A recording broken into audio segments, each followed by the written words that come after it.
तारीख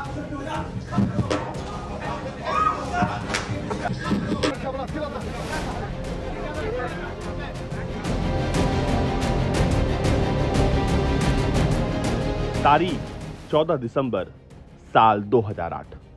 अमेरिका के तत्कालीन राष्ट्रपति जॉर्ज डब्ल्यू बुश और इराक के तत्कालीन प्रधानमंत्री नूरी अल मलिकी एक साथ प्रेस कॉन्फ्रेंस के लिए खड़े थे। तभी अचानक एक जूता उड़ते हुए राष्ट्रपति जॉर्ज डब्ल्यू बुश की तरफ आता है, लेकिन बुश तभी तैयार रहते हैं और वो झुक जाते हैं।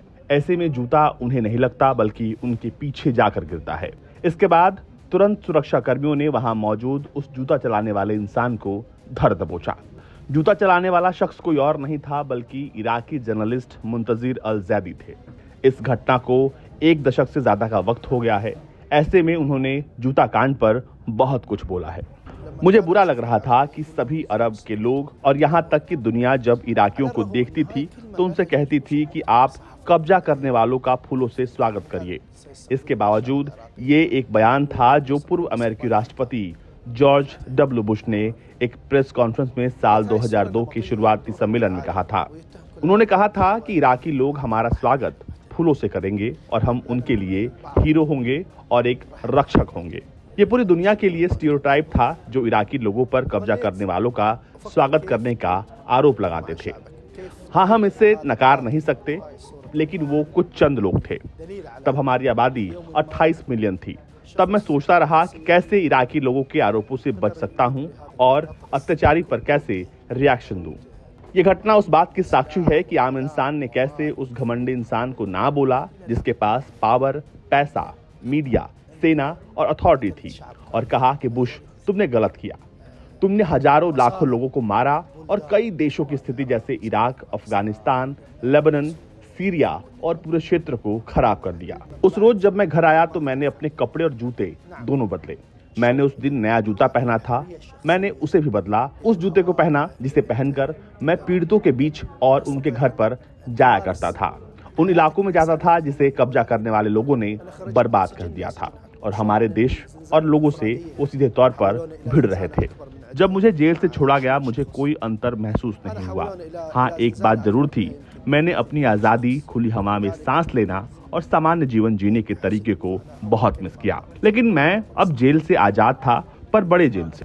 जैसे शुरुआत में उन्होंने मुझे 20 कैदियों वाले सेल में रखा था, फिर बाद में उन्होंने मुझे 30 कैदियों वाले सेल में डाल दिया, और इसलिए मैं दुखी था। जब मैं बाहर निकला तो पहली बात जो मैंने प्रेस कॉन्फ्रेंस के दौरान कही वो ये था कि मैं आजाद हो गया, पर देश अब भी गुलाम है। आज मैं आजाद हूँ, पर मेरी धरती आज भी गुलाम है। आज भी इराक में जो हो रहा है उस पर पूरी तरह से अमेरिका का कंट्रोल है। कहने को तो कहते हैं कि आप अपने फैसले लेने को आजाद हैं।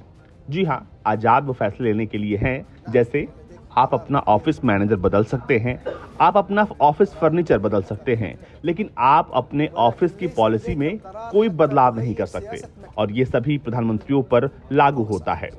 इससे कोई अछूता नहीं है। अमेरिका ने इराक में एक वेस्ट रिसाइकलिंग प्लांट लगाया।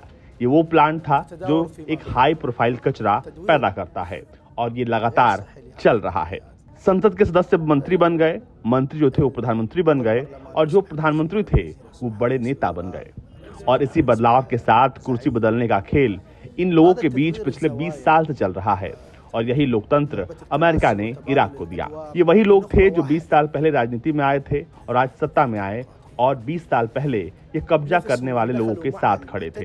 ये सभी भ्रष्टाचारी हैं, और अमेरिका ने ऐसे ही नेता इराक को दिए हैं। मेरा चुनाव में उतरने का मकसद साफ था। मैं देश को भ्रष्टाचार से आजाद कराना चाहता था। 24 घंटे अपनों को दर्द में देखना पीड़ादायी है, और ठीक उसी वक्त आप बिलियनों की चोरी देखते हैं और अपने लोगों का पैसा चोरी होते हुए देखते हैं, जिसे सीधा लेबनान भेजा जा रहा है। इसलिए मैंने ठान लिया। मैंने सालों इसके बारे में बात की, लेकिन अब वक्त आ गया है, मुझे मेरा कर्तव्य निभाना होगा और देश को करप्शन से आजादी दिलानी होगी। इसलिए मैंने सोचा कि लोगों के समर्थन से उन लोगों को जिम्मेदार ठहराया जाए जो भ्रष्टाचारी हैं।